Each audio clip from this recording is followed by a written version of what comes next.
이 성탄절이 가까울수록 마음은 참 설레죠. 동시에 늘 또 바쁜 것이 우리의 삶의 모습 가운데 있습니다. 챙길 것도 많고 준비할 것도 많고 또 신경 쓸 일도 참 많다라고 생각을 하죠. 근데 이렇게 성탄을 준비하면서 우리는 가장 중요한 질문 하나를 놓치고 있을 때가 있다는 것입니다. 또 중요한 질문을 반드시 해야 되는 것이 있는데, 그것은 바로 성탄의 주인은 누구인가? 라고 하는 것입니다. 성탄의 주인공은 누구인가? 오늘 본문에서 예수님께서 제자들에게 이 질문을 하시는 거예요.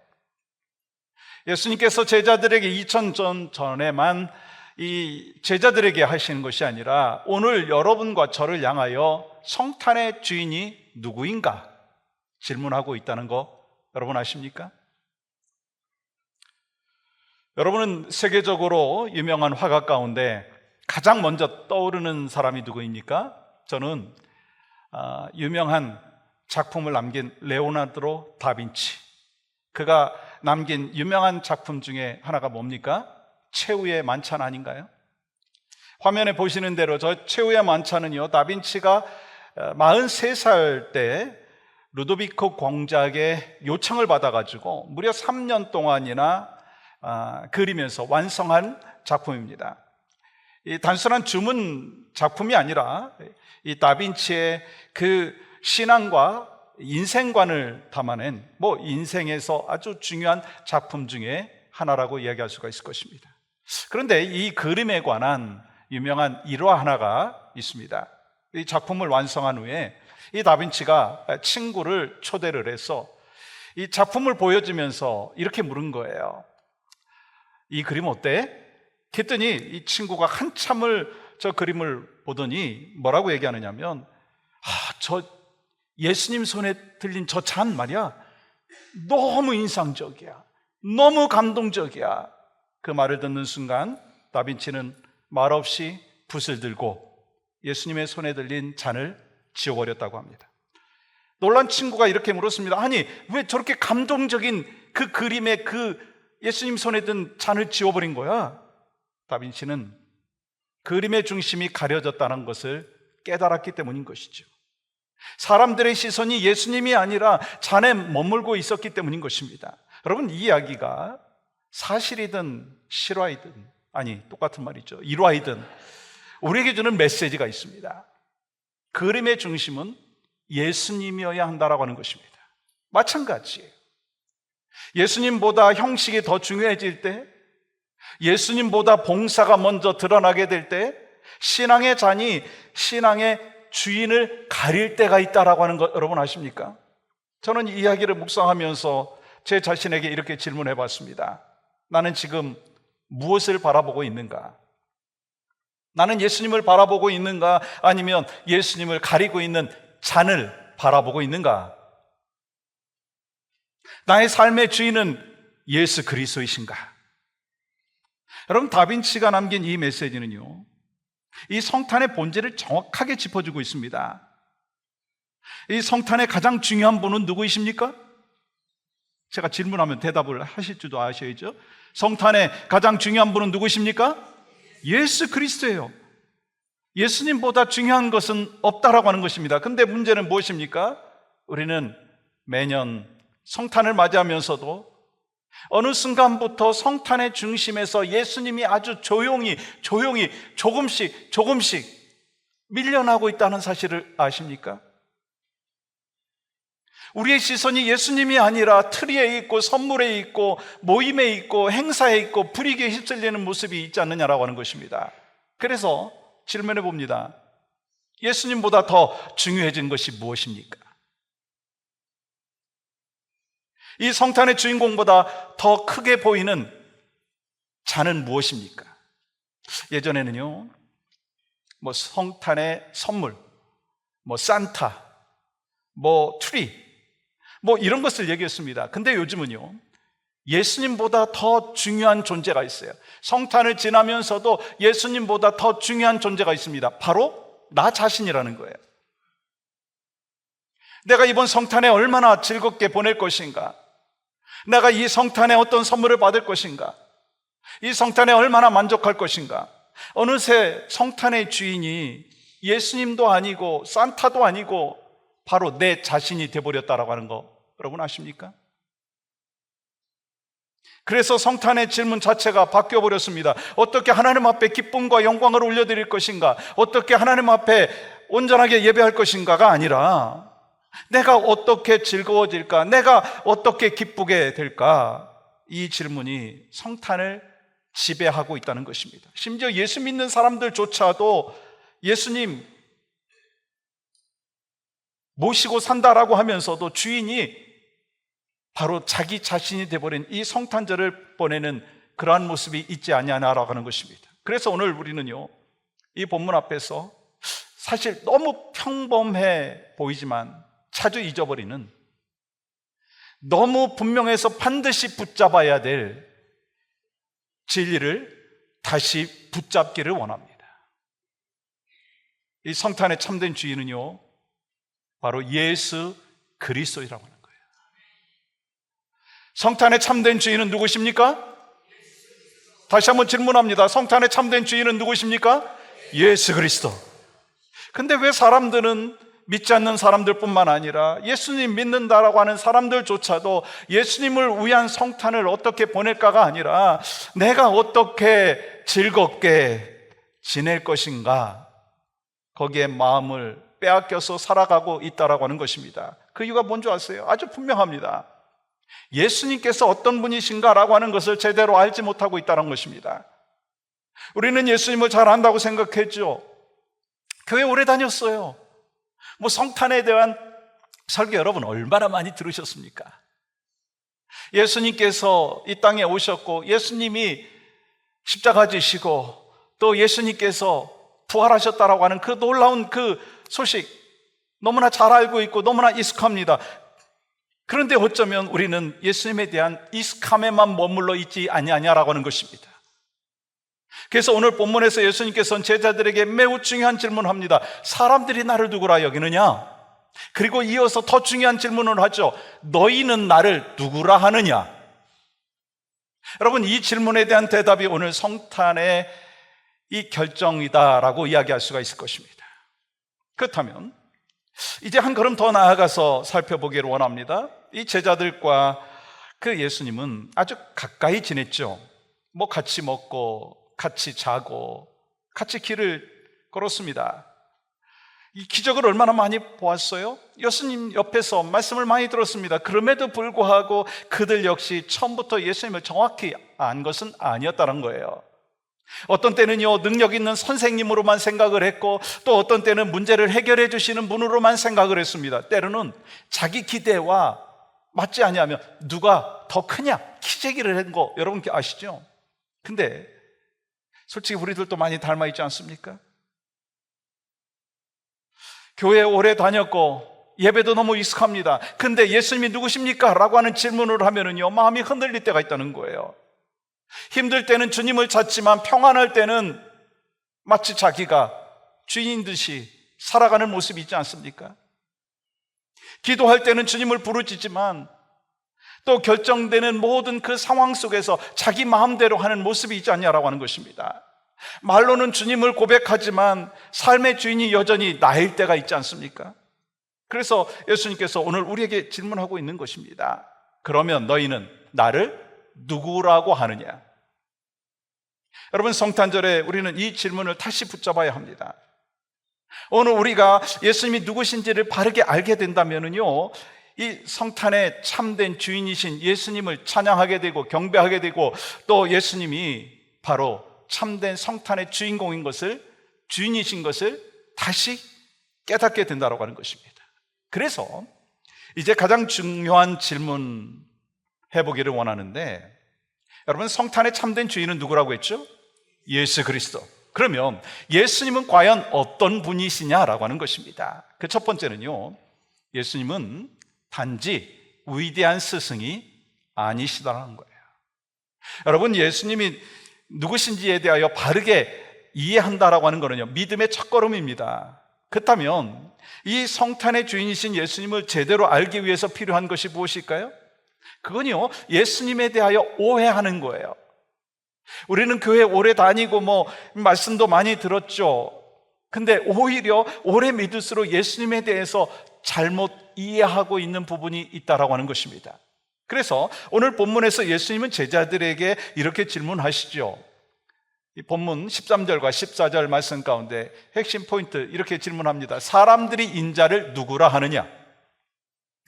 여러분, 이 질문은요 단순히 정보를 얻기 위한 것이 아니라 이 제자들의 믿음을 점검하고 있다라고 하는 겁니다. 너희들은 지금 이 누구의 목소리를 더 크게 듣고 있느냐라고 하는 질문인 것이죠. 왜요?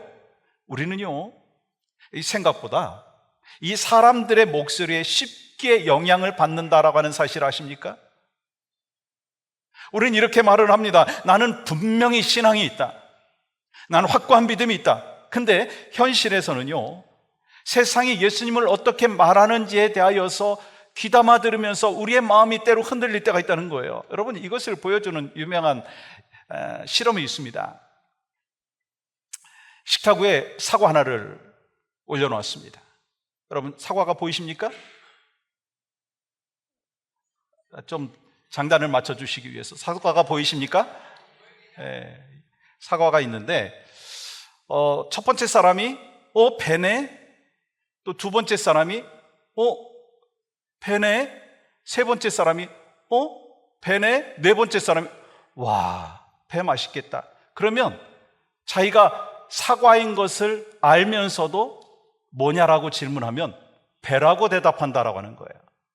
여러분, 말도 안 되는 것 같지만 이 실험을 통해서 우리에게 주는 레슨이 뭐냐면 사람은 생각보다 쉽게 다수의 의견에 끌려가는 존재라고 하는 것입니다. 여러분, 신앙도 마찬가지. 그래서 여러분 주변에 누가 있느냐라고 하는 것이 참 중요합니다. 여러분 주변에 어떤 사람이 계십니까?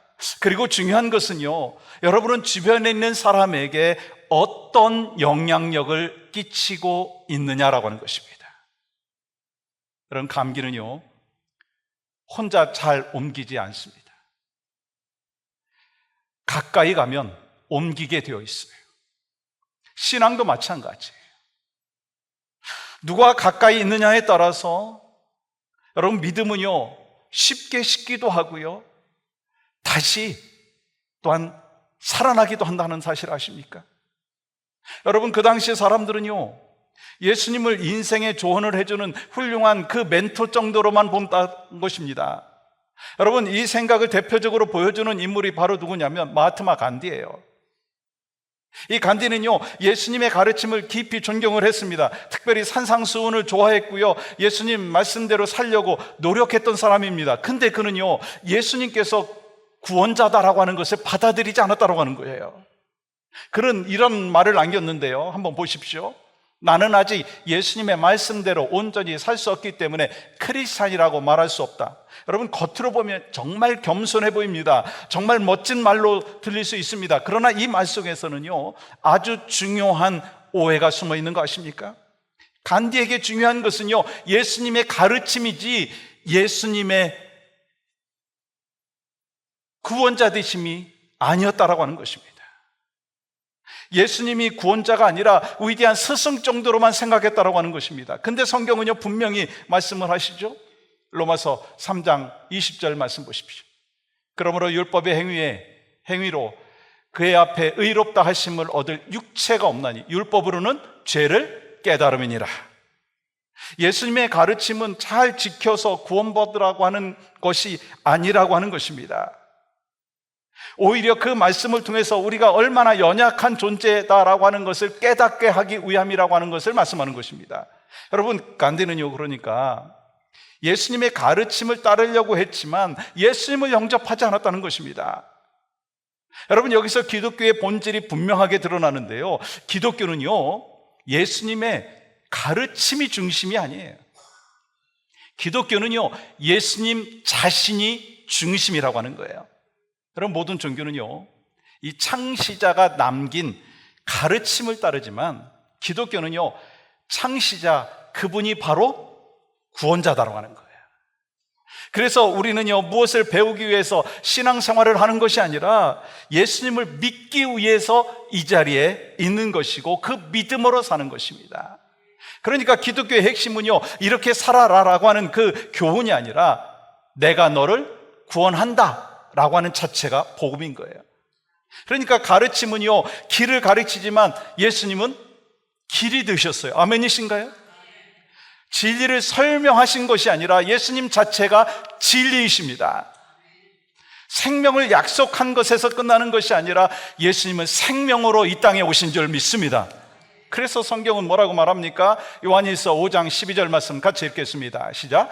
아들이 있는 자에게는 생명이 있고 하나님의 아들이 없는 자에게는 생명이 없느니라.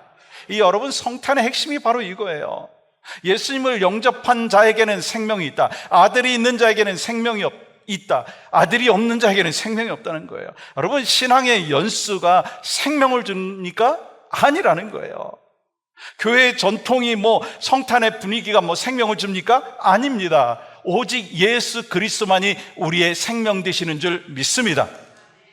성탄에 오신 그 아들만이 생명인 거예요. 이것은요, 무엇을 믿느냐의 문제가 아니라 누구를 모시고 사느냐라고 하는 것이 더 중요한 것을 말씀하는 것입니다. 예수님이 계시면 생명이 있고 예수님이 없으면 아무것도 없어요. 이게 바로 복음이다라고 하는 거예요. 근데 오늘날 많은 사람들이 이렇게 말합니다. 나는 예수님 뜻대로 살지 못하고 있어요. 그래서 나는 정말 자격 없는 크리스찬이에요.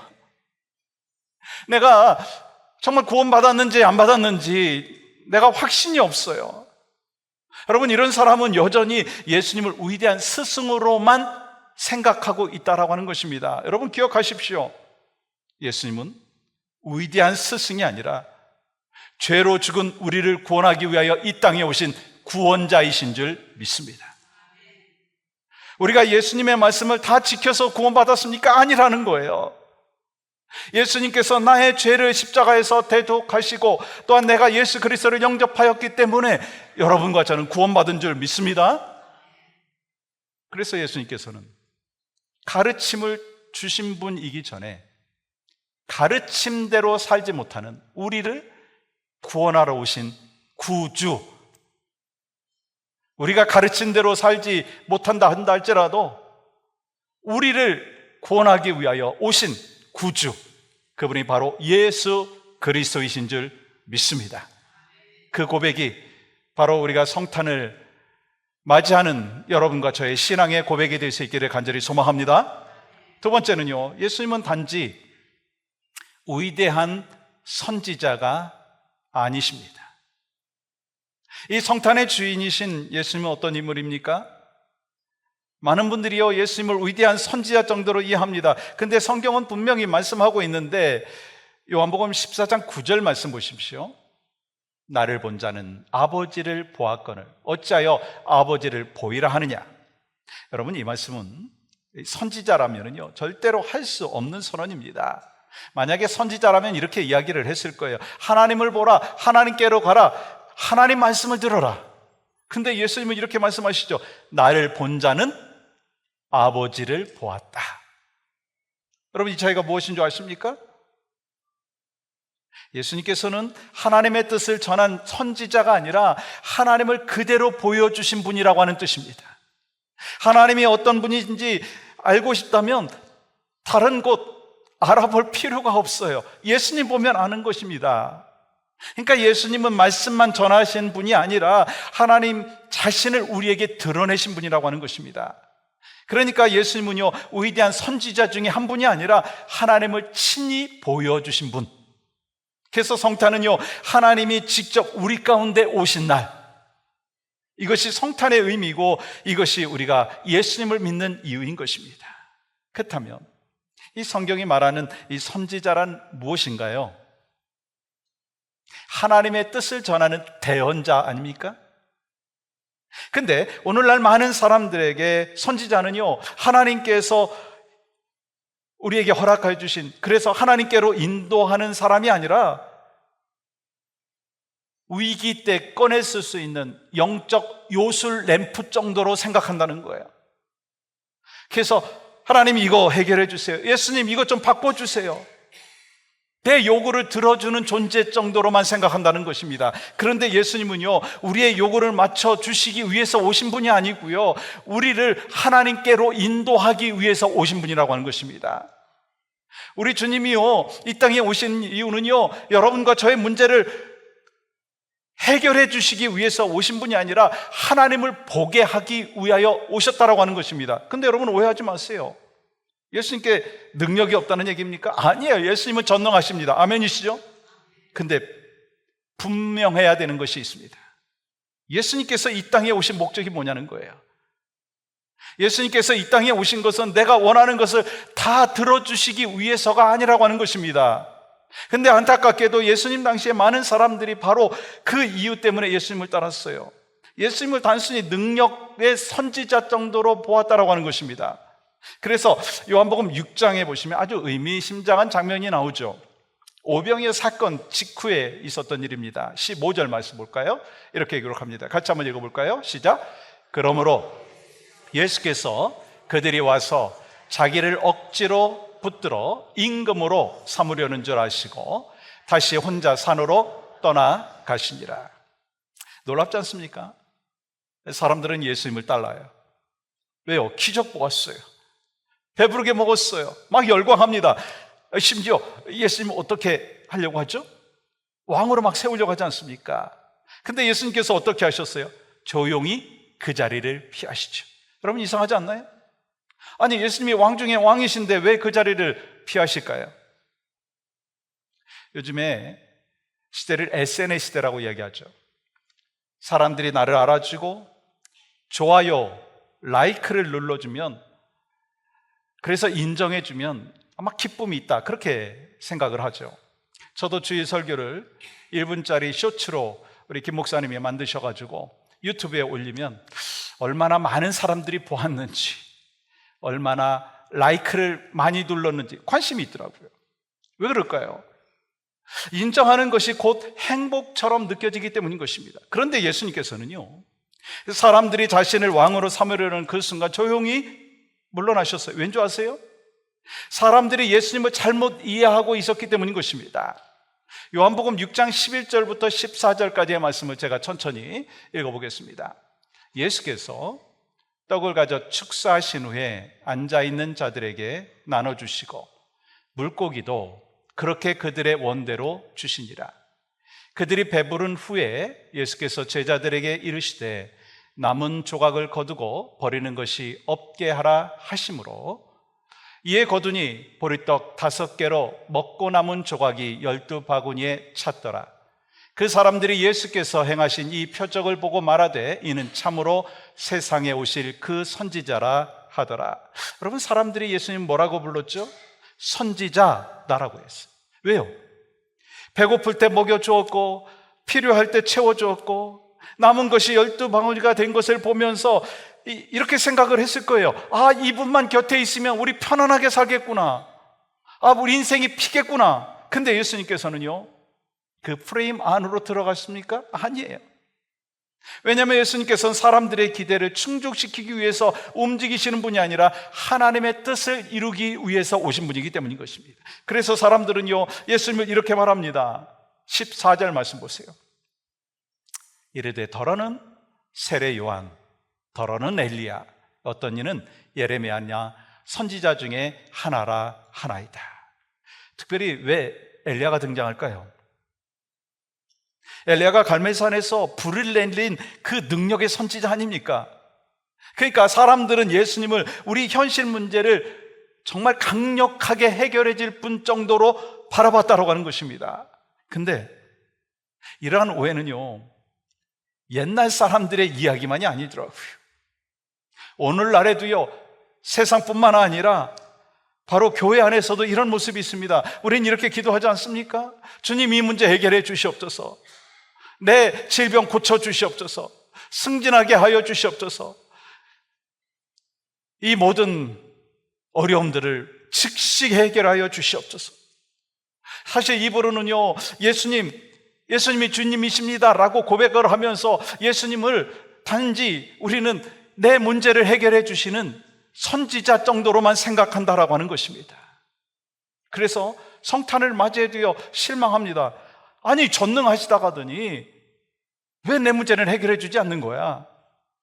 여러분, 그 실망은요 예수님에 대한 실망이 아니고 내가 만들어 놓은 내 방식의 예수님에 대한 실망이라는 거예요. 여러분 기억하십시오. 예수님은 단지 선지자가 아니에요. 예수님께서는 내 욕망을 충족시키는 분이 아니라 나를 구원하시는 분이라고 하는 것입니다. 예수님은요 내 소원을 이루시는 분이 아니라 내 존재를 새롭게 만드신 분이라고 하는 것입니다. 그렇다면 예수님은 누구십니까? 이제 예수님께서 제자들에게 결정적인 질문을 하시죠. 15절 말씀 볼까요? 이르시되 너희는 나를 누구라 하느냐. 그때 베드로가 뭐라고 고백합니까? 16절 말씀 보세요. 같이 한번 읽겠습니다. 시작. 시몬 베드로가 대답하여 이르되 주는 그리스도시요 살아계신 하나님의 아들이시니이다. 여러분, 이 고백이 바로 성탄의 고백인 것입니다. 예수님은 위대한 스승만이 아니라 능력의 선지자로 오신 것이 아니라 나의 구주이시고 나의 주님이시라고 하는 것입니다. 교회는요 바로 이 고백 위에 세워진 것입니다. 여러분, 사람들이 아무리 많이 모여도요 이 고백이 없으면 교회가 아닌 것입니다. 베드로와 같은 이 신앙 고백이 있을 때 그것이 바로 교회라고 하는 것입니다. 우리 함께 이렇게 고백했으면 좋겠어요. 예수님은 나의 구주요 나의 주님이십니다. 한번 우리가 힘있게 고백했으면 좋겠습니다. 시작. 예수님은 나의 구주요 나의 주님이십니다. 다시 한번. 예수님은 나의 구주요 나의 주님이십니다. 그때 베드로에게 말씀하시죠. 뭐라고요? 17절 말씀 보세요. 예수께서 대답하여 이르시되 바요나 시몬아 내가 복이 있도다. 여러분, 누가 복된 사람입니까? 누가 복된 사람이에요? 예수님이 그리스도시요 예수님이 주님이시라고 고백하는 사람이 복된 사람입니다. 여러분은 복된 사람이십니까? 이 고백은 머리로 이해할 수 없는 거예요. 하나님께서 알게 하셔야만 깨달을 수 있는 진리라고 하는 것입니다. 그래서 예수님은 이어서 뭐라고 말씀하시느냐면요 17절 하반절 보십시오. 이를 내게 알게 한 이는 혈육이 아니요 하늘에 계신 내 아버지시니라. 우리는 내 힘으로 예수님 믿을 수 없어요. 하나님께서 은혜를 베풀어 주셨기 때문에 여러분과 제가 예수님을 믿게 된 것입니다. 자격 없는 내 힘이 아닌 오직 예수님의 보혈로 구원받고 믿음의 사람으로 피적하고 계시다라고 하는 것입니다. 그 은혜를 바로 여러분과 제가 이 성탄절에 누리고 경험할 수 있기를 주님의 이름으로 간절히 축복합니다. 여러분, 말씀을 정리합니다. 이 성탄절의 주인공이 누구이십니까? 우리는 분명히 알고 있습니다. 예수님이십니다. 성탄절의 주인공은 예수님입니다. 근데 제가 한번 다시 질문해 볼까요? 예수님은 정말 여러분의 구원자이십니까?